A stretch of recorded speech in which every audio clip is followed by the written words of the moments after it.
how sovereignty is the secret of great nations.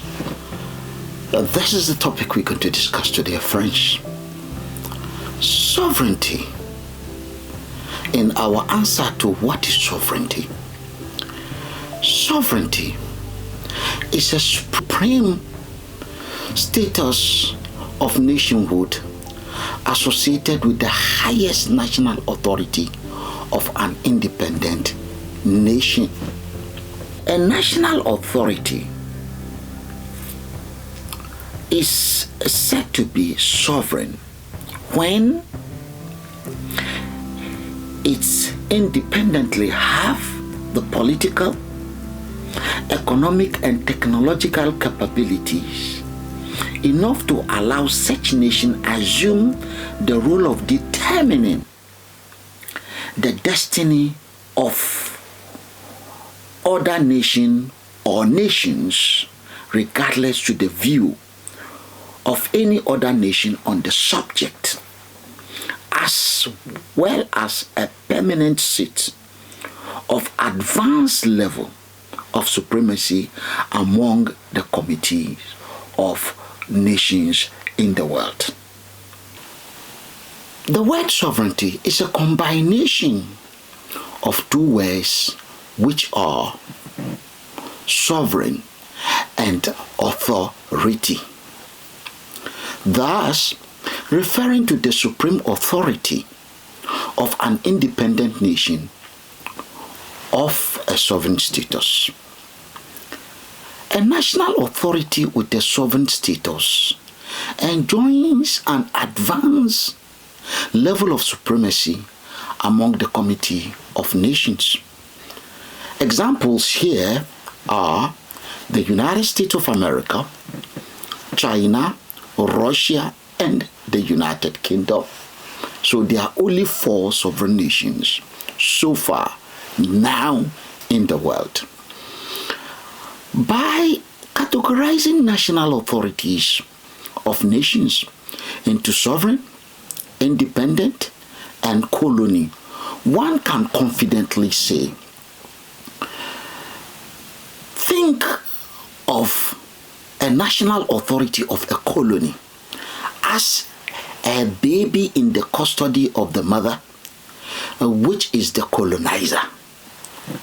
Then think of an independent national authority of a nation as a boy who is growing with the hope of becoming a man. And then think of a sovereign national authority of a nation as a full grown up man who is an adult. Looking at these 3, you can see the 3 are almost the same thing but differently. Well, a child in the custody of a mother, either as a baby or even in the belly of the mother, is going to grow one day to be either a boy or a girl. And we also know that until this child is a boy, he is a baby. Then a boy or a girl, we know she'll grow into a woman or a man. And that is when we are talking about an adult. The term sovereignty makes more sense when one realizes that the authority of a nation can be independent but not sovereign. And that implies a boy will grow to become a man, but not until the boy grows into a man. He is not yet a man or an adult.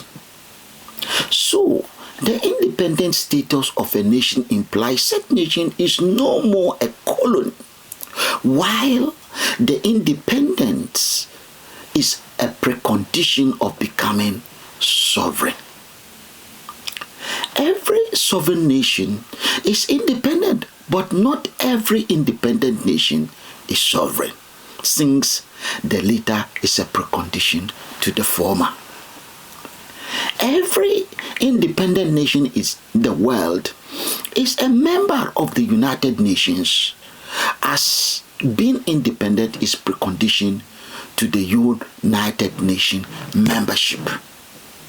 The membership of the UN is therefore a combination of nations and their national authority that are only independent and those that are sovereign as well. No nation as a colony is a member of United Nations, as the assumption of an independent status is a precondition, as we said, for a nation's membership of United Nations. A very good example here is Taiwan. Taiwan is not a member of United Nations, as it is not yet independent. There are currently 4 well-established sovereign nations, and every one of them is a permanent member of the United Nations Security Council with veto power. Here, we are referring to the United States of America, the United Kingdom, Russia, and China, as we've said earlier. There is a contention on the sovereign status of France as the 5th permanent member of the United Nations Security Council with a veto power. France's membership of the European Union violates the principles of supremacies accorded sovereign nationhood, as France law are subject to the European Union law. Unlike the United States of America, United Kingdom, Russia, and China that meet the condition of nationhood for their national authorities to qualify for the status of sovereignty, the EU does not meet the nationhood condition for the apex authority of the European Union to have a sovereign status. The best way of understanding this has to do with a better understanding of an authority, that is, the concept of authority and the nationhood, how authority is connected to nationhood, which are each a subject on its own that are well explained in my book, Sovereignty, the Secret of Great Nations, currently on Amazon, and I hope you can get yourself a copy. Thank you very much for coming this far with me. On this subject, you can subscribe to our channel so that when we are explaining the concept of nationhood, or we are also explaining the concept of authority and the types of authority, formal and informal authority, and so on, you'll be able to understand where the whole thing you get connected, and you'll be able to be with us. Remember to subscribe, like, and share. And until I come your way again, have a beautiful, great time.